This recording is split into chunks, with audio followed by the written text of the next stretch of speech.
How many of you would like to have your kids grow up just like your parents? You know the answer, don't you? Close to zero, because they were shitty role models. Elon Musk, Steve Jobs, Ted Turner, amongst a whole bunch of others, all had one thing in common, is they're fucking hungry.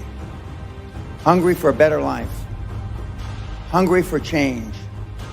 Hungry for the tough love their parents didn't give them.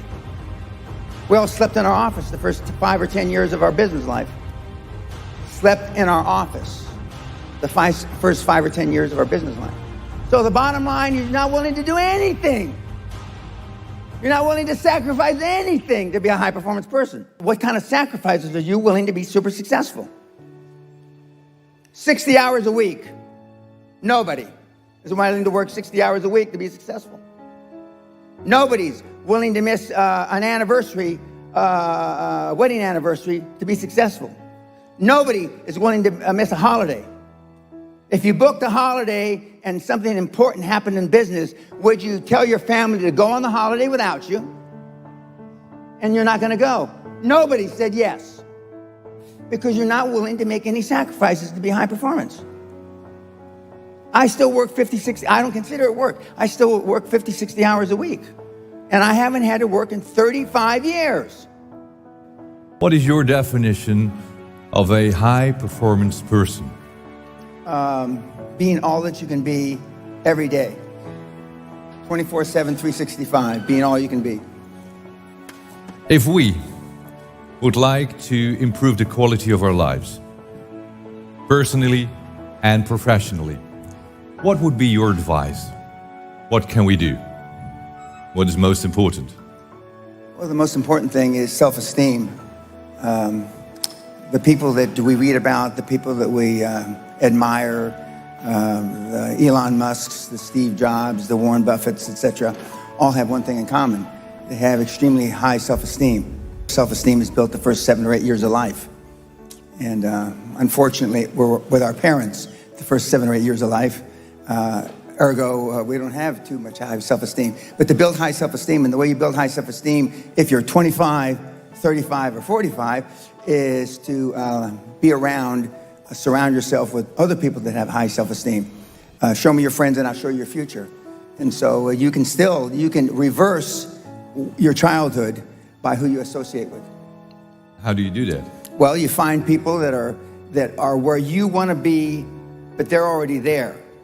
You're 22 years old, you're 32, you're 41 years old, and there's a guy or a gal who's 45 years old who is where you want to be. They've accomplished a lot of things. If you're into, they're saving the world, they're using their money for good causes, go associate with those people. Be around those people. And they're easy to find, but they're not going to knock on your door. They're not going to come to your apartment or your flat and ask you, oh, can I help you?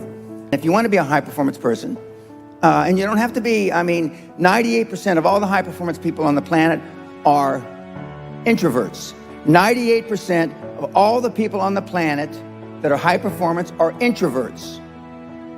Elon Musk, Warren Buffett, Bill Gates have something in common. They're introverts just like you. I've been talking shit since I'm a teenager. But the point is that I had self-esteem. I didn't know till I got grown up and was an adult that everybody didn't have self-esteem. I didn't understand that. I didn't realize that everybody didn't have self-confidence. I didn't realize that everybody didn't have self-worth. Because the kids that I hung with all were like I was. Because their parents were gave them a good role model. How many of you would like to have your kids grow up just like your parents? You know the answer, don't you? Close to zero, because they were shitty role models. The second question, how many of you would like your kids to grow up and be like you? But being a high-performance person is a full-time job. I'm like this when I wake up in the morning to brush my teeth. I'm like this when I brush my teeth before I go to sleep. I'm like this 24/7, 365, and I've been like this for the better part of 50 years. I'm always like this. I'm always pushing the edge of the envelope. And that's why, I'm an overnight success. I've been doing this, I've been coaching 25 and a half years, but all of a sudden I'm popular as hell, but I've been doing this for 50 years. I have the same habits today as I had 50 years ago. Muhammad Ali, which used to be Cassius Clay, the great fighter, arguably one of the greatest fighters ever, he was talking shit since he was 14, 15 years old, I'm the greatest, before he ever had a professional fight. You've been trained, keep your head down, don't embarrass yourself, don't embarrass the family, don't say things that may not happen. And I do just the opposite. I tell you to set goals beyond your lifetime.